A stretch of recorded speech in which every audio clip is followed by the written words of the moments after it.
하나님의 말씀은 누가복음 22장 63절부터 71절입니다.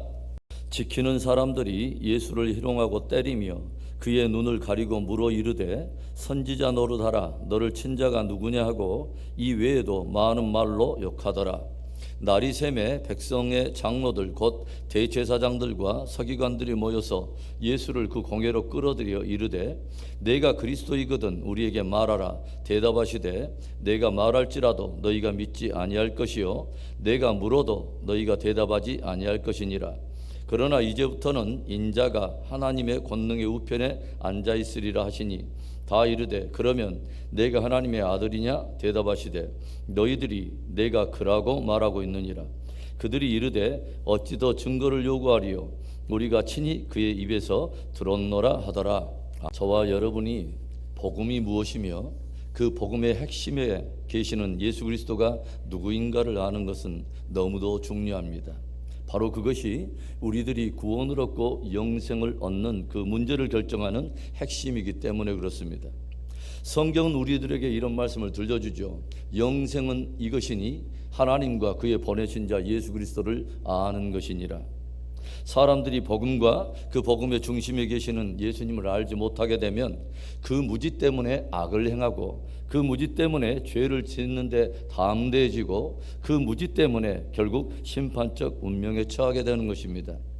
오늘 말씀은 영적인 무지와 아집과 독선에 찌들어 있는 사람들에 의해서 예수님께서 고난과 조롱당하는 상황을 우리들에게 보여주고 있어요. 오늘 말씀을 통해서 보게 되는 예수님의 모습이 어떤 모습입니까? 첫째로는 고난을 통해 하나님의 뜻을 이루시는 예수님이십니다. 63절과 64절의 말씀, 지키는 사람들이 예수를 희롱하고 때리며 그의 눈을 가리고 물어 이르되 선지자 노릇하라. 너를 친 자가 누구냐 하고 이 외에도 많은 말로 욕하더라. 성전을 지키는 경비대와 군인들이 예수님의 눈을 가리고서 희롱하며 때리기 시작해요. 여기서 때린다라고 하는 데론테스라고 하는 단어를 보았더니 가죽을 벗겨내다 또는 살갗이 찢어지도록 심하게 매질하다 이런 뜻을 가지고 있습니다. 영적으로 무지한 자들이 악을 행하기에 담대한 것처럼 예수님이 누구이신가를 모르는 자들에 의해서 예수님은 살가죽이 벗겨질 정도로 매질을 당했다고 하는 것이죠. 그리고 그들은 눈이 가려있는 예수님을 향해서 조롱합니다. 네가 선지자 노릇을 하라. 누가 너를 때렸는가 한번 알아맞혀보라. 그리고 저들은 많은 욕설을 퍼부었다고 기록하고 있어요. 욕하다, 이 단어의 원어적 의미는 신성을 모독하다, 명예를 훼손하다, 심히 수치스럽게 하다라는 그런 뜻을 가지고 있습니다. 조용히 여러분 한번 생각해 보세요. 만일 이 상황을 하늘에 있는 천군 천사들이 지켜보고 있다면 이 엄청난 말도 안 되는 이 상황을 바라보면서 천군 천사들이 어떤 반응을 하고 있을 것 같습니까? 하나님의 아들이신 분이 무지한 인생들에 의해서 희롱당하고 매질을 당하고 또 욕설을 당하는 그 말도 안 되는 이 상황에 대해서 하늘의 천군 천사들은 어떻게 반응할 것 같습니까? 성경을 보면 베드로가 예수님을 붙잡으려고 찾아온 그 대제사장의 수종드는 자 말고의 길을 베어버렸을 때 주님은 오히려 이 베드로를 책망하시죠.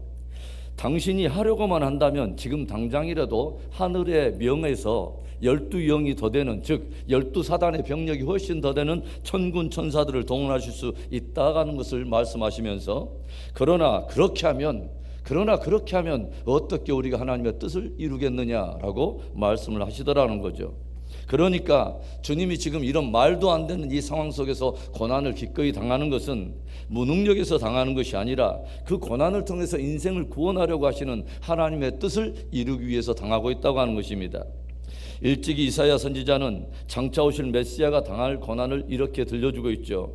그는 사람들에게 멸시를 받고 질고를 당하며 채찍을 맞고 고난을 당할지라도 털 깎는 자 앞에서 잠잠한 어린 양처럼 그의 입을 열지 않고 주어진 형벌을 감당하게 될 것을 예언하여 들려주고 있다고 하는 것입니다. 왜 그분은 묵묵히 고난을 감당하는 것입니까? 고난을 통해서 구원을 이루실 하나님의 뜻을 알고 있기 때문에 그렇습니다. 이사야서 53장 6절에 우리는 다 양 같아서 그릇 행하여 각기 제 길로 갔거늘 여호와께서는 우리 모두의 죄악을 그에게 담당시키셨도다. 우리 모든 죄악을 그에게 담당시키려는 하나님의 뜻을 알고 있다고 하는 것이죠. 주님은 인생들의 모든 죄악을 당신에게 담당케 하심으로 구원을 이루려고 하시는 하나님의 뜻을 아시고 묵묵히 그 고난을 감당하시고 하나님의 뜻을 이루신 것입니다. 주어진 고난을 통해서 하나님의 뜻을 이루시는 예수님의 본을 따라서 기꺼이 고난도 달개지고 하나님의 뜻을 이루는 성숙한 우리들의 신앙 되기를 주의 이름으로 축원합니다.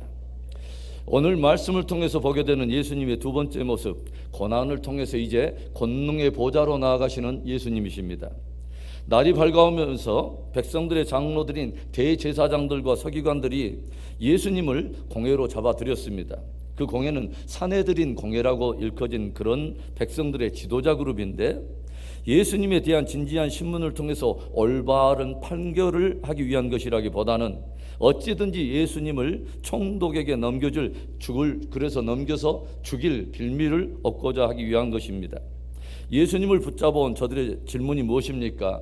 67절과 68절에 이르되 내가 그리스도이거든 우리에게 말하라. 대답하시되 내가 말할지라도 너희가 믿지 아니할 것이요 내가 물어도 너희가 대답하지 아니할 것이니라. 공회의 지도자들이 추궁하기 시작합니다. 네가 그리스도냐? 그리스도라고 하는 이 단어는 헬라어입니다. 그리고 똑같은 뜻을 가지고 있는 히브리어로 그대로 옮긴 말이 바로 메시아라고 하는 뜻이죠. 한마디로 네가 오기로 한 메시아 곧 구원자가 맞느냐라고 물은 것입니다. 그러나 저들이 당신이 그리스도냐라고 물은 것은 진실로 예수님이 메시아인 것을 알고자 궁금해서 물은 것이 아니라 그것을 빌미로 예수님을 총독에게 넘겨 죽이고자 한 것입니다. 그래서 저들의 악한 간교함을 간파하신 예수님께서 뭐라고 반응하십니까? 너희는 내가 그리스도라고 말해도 믿지 않을 것이고 설사 내가 그리스도인 것에 대해서 너희에게 물어도 너희는 대답하지 않을 것이다 라고 말씀하십니다. 무슨 말입니까? 만일 내가 그리스도라고 한다면 너희가 정말 믿겠느냐는 것이죠. 그리고 내가 그리스도인 것을 너희에게 질문한다면 너희가 그것에 대해서 시인할 수 있느냐는 것입니다. 진실로 복음과 구원자에 대한 지식에는 일말의 관심도 없으면서 나를 죽일 빌미를 얻으려고 마음에도 없는 질문을 내게 던지는 것이냐라고 반문한 것입니다. 이 말씀을 하신 예수님께서 이제 저들에게 이런 놀라운 말씀을 들려주시죠. 69절에 그러나 이제부터는 인자가 하나님의 권능의 우편에 앉아 있으리라 하시니, 희롱과 욕설과 매질을 당하며 공회에 끌려와서 신문과 추궁을 당하던 예수님께서는 이제 잠시 후에 당신이 권능의 우편에 앉으실 것을 들려주십니다. 하나님의 권능의 우편에 그 자리가 의미하는 것이 무엇일까요? 아들의 영광의 자리이며 바로 그 자리는 심판자요 주권자의 자리인 것입니다. 주님은 십자가와 고난을 통해서 죄인의 구원을 이루려고 하는 것이 하나님의 뜻을 알기에 고난을 감당하시지만 또 한편으로는 그 고난이 하나님의 권능의 우편, 즉 영광으로 연결되어 있다는 것을 주님은 분명히 알고 계시는 것이죠. 사도 바울이 우리에게 늘 들려주는 말이 무엇입니까? 눈앞에 펼쳐진 현재적 고난을 이길 수 있는 힘은 우리가 장차 나타날 영광을 주목하는 것이요 현재적 고난과 비교할 수 없는 영광에 중한 것을 우리가 붙드는 것입니다. 주님께서 주의 제자들에게 들려준 팔복 가운데 하나가 무엇입니까? 의를 위하여 핍박받는 자는 복이 있나니 천국이 저희 것임이라. 사람들이 나를 인하여 너희를 거스려 때리고 욕하고 조롱하면 너희는 기뻐하라. 하늘에서 너희의 상이 크민이라 들려주세요. 주를 따르고 복음을 살아내면서 우리가 고난을 당할 때 고난 안에 담겨있는 영광과 축복을 발견하고 그것을 주목할 수 있기를 바랍니다.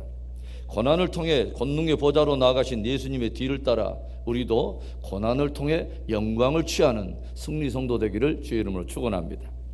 오늘 말씀을 통해서 보게 되는 예수님의 마지막 세 번째 모습, 고난을 통해서 하나님의 아들 되심을 증거하시는 예수님입니다.